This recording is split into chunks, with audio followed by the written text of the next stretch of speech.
Welcome to another quick and dirty review. I'm Joe. I'm Faust. And we're bringing you War for the Planet of the Apes. So, this is the third one. Yeah, this is the third one. I also say the only other one that I saw as far as the modernized, the rebooted Planet of the Apes series. If you say frickin' Mark Wahlberg, I'm going to kill you. I only saw the Mark Wahlberg That is one. such a trash movie. I know. It's horrible. But seeing that, and then right on the heels of it, this whole, like, the Caesar Chronicle, like the Andy Serkis thing, the Rise...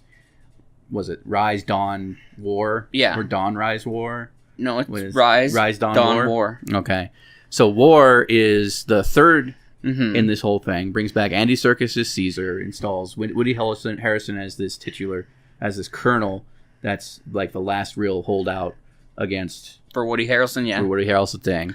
I will have to say, I did like Serkis's performance. I did like Caesar and the way that it followed Caesar, and it was really just following the apes and like their side of this whole thing, and it wasn't just this big humans like, "Whoa, apes bad," blah blah blah kind of thing. Right. Okay. So I get where you're coming from on that. I've seen all three, as I have, because I see every fucking movie. But so Rise was a very good start, and even though it had James Franco in it, it was still like, all right. I'm good with that.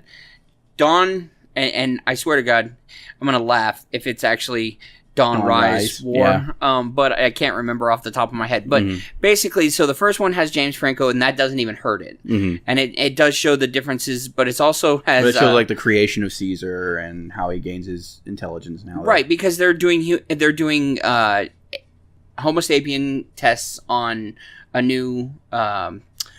Well, Alzheimer's drug. Yeah. And so basically... Quick and dirty. Come on. Yeah. But it basically, the transition is nice. And after having to deal with the Mark Wahlberg clusterfuck, I mean, this was a nice change to the story. And they didn't like over-examine the whole thing. They actually showed a nice overall arc. So I think the series as a whole, and more importantly, the third movie, does answer the right kind of questions that, the original Planet of the Apes series just kind of like just kind of jumped over, which is, how did they get there? Like, how did we come to that point where, I mean, they kind of do this big social commentary at the end of the first original Planet of the Apes, by you maniacs, you went and did it, goddamn you all to hell, that kind of thing. What? It's just mutually assured destruction via thermonuclear annihilation. So, that they never really, really answer exactly how the apes became smart enough to establish their own society, or why they were trying to copy human society of all things, or anything like that. So in this one, it really is about how the apes are starting to basically become the more dominant species on the planet, and it does identify how the humans end up like they are, and kind of getting everything towards that first, really, that Planet of the Apes kind of feel. So I think they did a really good job of kind of setting it up where it's this real tribal society, and how they revere Caesar, and like the sort of the human element kind of intrudes in on that part of the story. Right, and I do like that this movie also starts to show how the humans are losing their humanity, too, via this conflict. So, I mean, overall, I enjoyed the movie.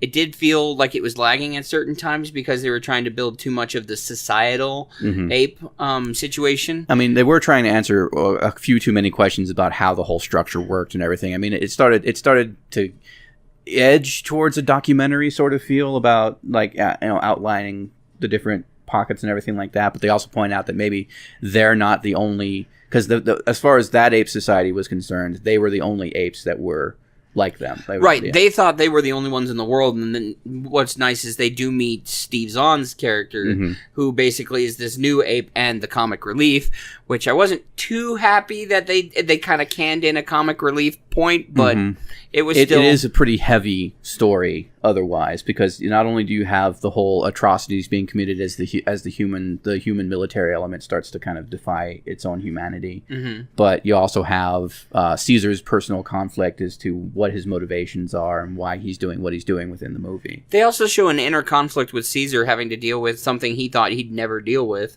and that's why I said it kind of felt a little heavy for the actual ape society thing. I mean, aside from that, I mean, you can badmouth the story for being weak or whatever, but I will say that they did some masterful work on the effects and making the apes seem more intelligent and capable, and emotional, like very, very emotional. Oh, they did a especially in great Caesar's job case.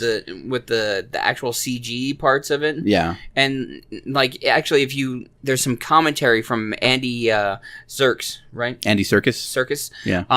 That basically he kind of goes over how you walk like an ape is you have to feel like the weight of the world is on your shoulders, and then you shrug and basically act like you're holding 20-pound weights on both of your arms, so that it's just like, it's interesting to kind of think of the impact that somebody had to sit there and be like, well, how would that work? Yeah.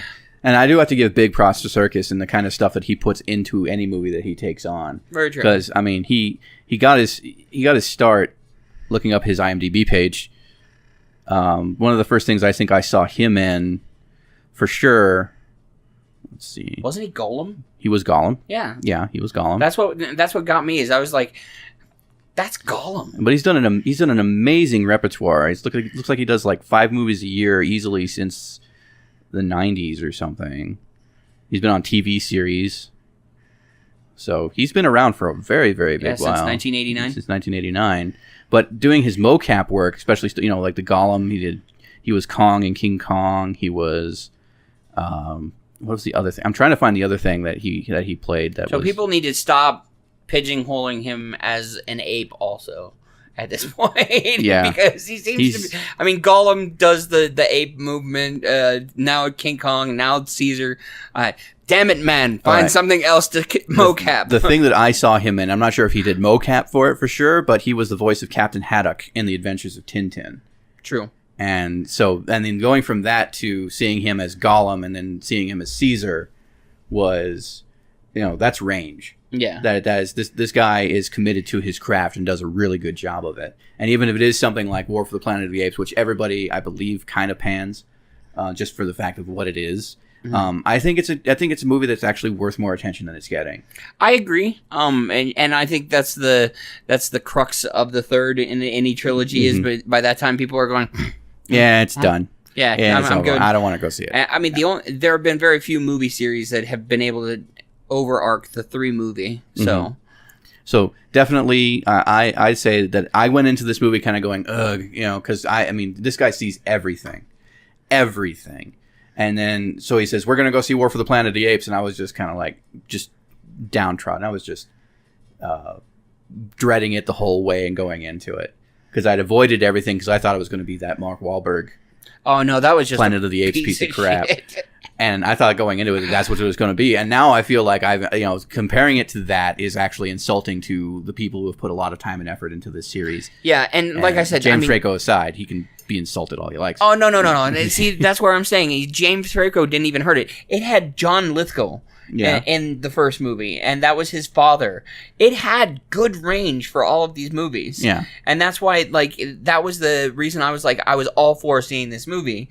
And it was like, okay, so move through it, really enjoyed it, and the story needed to close out before it started to move past the humans losing humanity kind of situation. And, I mean, they cover that, but that's not exactly the focus of this. The focus of this is the war, both from the ape side of view, and then the personal war of Caesar, both internally and externally, as to his motivations and what exactly he is within his society. But they also talk about the similar aspects for humans. They do touch on that, but it's almost like with the the series sort of has this arc where it starts with the humans in control experimenting on the apes. Yeah.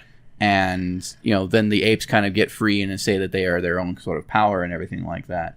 And then the second movie is sort of like the shift of power. And then this movie is the solidification of that power. Yeah, I'll give you that. It's how that power becomes established as the dominant power, and the apes are the ones who are taking control at that point. I'll give you that.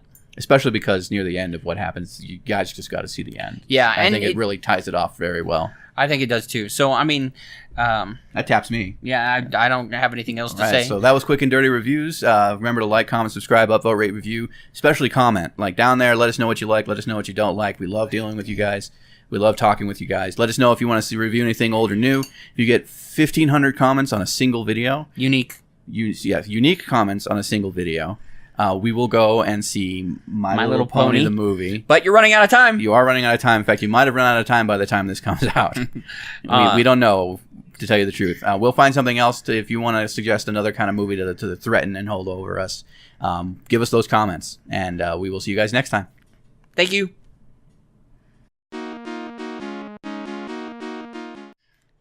Look, the only thing you need to go running around in the desert is an axe. And maybe a cowboy hat. We should be wandering around in your boxer briefs and a cowboy hat with an axe. Poncho. With a rock stock tied to a stick. You know you get -20 to your to With the poncho? With the poncho. Oh, If you make